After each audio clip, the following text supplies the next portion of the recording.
কথা বলার যন্ত্রপাতি। ক্লাসে ঢোকার আগে শুনতে পেলাম সবাই নতুন ক্লাসে উঠে জমিয়ে গল্প করছে। আমি নিঃশব্দে ক্লাসে ঢুকলাম। আমাকে দেখে সবাই চুপ করে গেল। আমি বললাম, এই যে তোমরা কথা বলছিলে, বলো তো কথা বলতে গেলে কি কি দরকার? সবাই বলল, বন্ধু লাগে। বন্ধু তো জীবনে সবসময় লাগে, যদি বন্ধুর মতো বন্ধু হয়। আমি তো বলিনি। আমি জানতে চাইছি কথা বলতে গেলে আমাদের শরীরের কোন কোন অঙ্গের প্রয়োজন হয়? কৌশিক বলল গলা লাগে, রাবেয়া বলল মুখ, আর কৃষাণু বলল মাথা। আমি বললাম বেশ, তোমরা সবাই এক অর্থে ঠিক বলেছ, তবে কৃষাণু যে বলল মাথা লাগে সেটা কি খুব ঠিক কথা?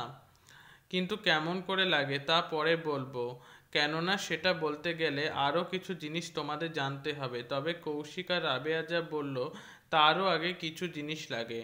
আমি পরপর বলবো, তবে তার আগে ব্ল্যাকবোর্ডে একটা ছবি আঁকে। এই দেখো ছবিটা দেখতে পাচ্ছ? ছবিটা দেখে সবাই খুব অবাক হবে। অবাক হওয়ায় যে ভয় পাওয়ার কিছু নেই। আমাদের প্রত্যেকের মধ্যেই যন্ত্রপাতিগুলি আছে, আর এগুলো আছে বলে আমরা কথা বলতে পারি। আচ্ছা, তোমরা কি জানো নিঃশ্বাস কাকে বলে? সবাই বললো জানি। এই যে আমরা যখন শ্বাস নিই আর ছাড়ি, একেই তো নিঃশ্বাস বলে। না, শ্বাস নেওয়া হলো প্রশ্বাস, আর শ্বাস ছাড়া হলো নিঃশ্বাস। আমরা শ্বাস নিই তখন হাওয়াটা নাক দিয়ে মুখ দিয়ে ঢুকে শ্বাসনালী দিয়ে ফুসফুসে জমা হয়, আর যখন নিঃশ্বাস ছাড়ি তখন ফুসফুস থেকে হাওয়া শ্বাসনালী দিয়ে এসে মুখ আর নাক দিয়ে বেরিয়ে যায়। কথা বলার জন্যে এই বেরিয়ে আসা শ্বাসটা অর্থাৎ নিঃশ্বাস বায়ুটা দরকার। এইবার তাহলে বলো প্রথমে কি কি জিনিস লাগে? রত্না বলল ফুসফুস আর নিঃশ্বাস। একদম ঠিক। এই নিঃশ্বাস বায়ু যখন শ্বাসনালী দিয়ে গলায় আসে, সেখানে একটা যন্ত্র আছে। এই যন্ত্রের মধ্যে হাওয়াটা বেরিয়ে যায়। যন্ত্রটার নাম ষড়যন্ত্র। বলতে বুঝতে হবে ষড়যন্ত্রকে। ষড়যন্ত্রটা দেখতে আংটির মতো, এর মধ্যে দুটো খুব সূক্ষ্ম তন্ত্রী আছে, এদের ষড়তন্ত্রী বলে। হাওয়া যখন এই যন্ত্রের মধ্যে দিয়ে যায় তখন এই তন্ত্রী দুটি কাঁপতে থাকে, এর ফলে ধ্বনি সৃষ্টি হয়। ধ্বনি বলতে গলার আওয়াজ। এইবার রাবেয়ার কথায় আসি। রাবেয়া বলেছিল মুখের ভিতরের ছবিটাও এবার শুধু আঁকি। ছবিতে তীর চিহ্ন দিয়ে বোঝানো হয়েছে নিঃশ্বাস কিভাবে বেরোয়। নিঃশ্বাস যখন ষড়যন্ত্রের ভিতর দিয়ে এসে মুখের মধ্যে আসে তখন জীব তাকে নানা রকম ভাবে আটকায়। এইবার তোমরা জিভ দিয়ে মুখের ভিতরের উপরের দিকে একবার পিছনটা ঠেলা দাও, দেখো তো জায়গাটা নরম না শক্ত? সবাই বলে বেশ শক্ত শক্ত। ওই জায়গাটার নাম হলো মূর্ধা, আর তার সামনেটা কেমন? এবার সবাই বললো আরো শক্ত। ওই শক্ত জায়গাটা হচ্ছে তালু। তালুর সামনে উপরে দাঁতের সারি, জিভ নিচে জিভ, আর জিভের সামনে নিচের দাঁতের সারি। দাঁতের সামনে ওষ্ঠ আর অধর, অর্থাৎ উপরের আর নিচের ঠোঁট, তাহলে মুখ হলো।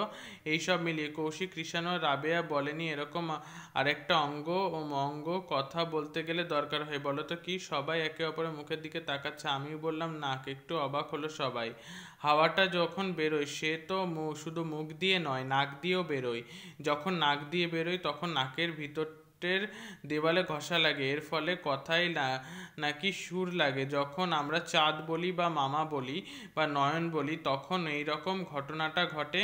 ইংরেজি ক্লাসে সবাই জেনেছে যে টাং কথাটার অর্থ জীব। তাহলে একটা প্রশ্ন করি, যে টাং এর মানে যদি জীব হয় তাহলে মাদার টাং মানে তো মায়ের জীব হওয়ার কথা, কিন্তু তা তো আমরা বলি না, আমরা বলি মাতৃভাষা। কেন কেন এরকম বাংলা করি আমরা? জীবের সঙ্গে ভাষার কি কোনো সম্পর্ক আছে?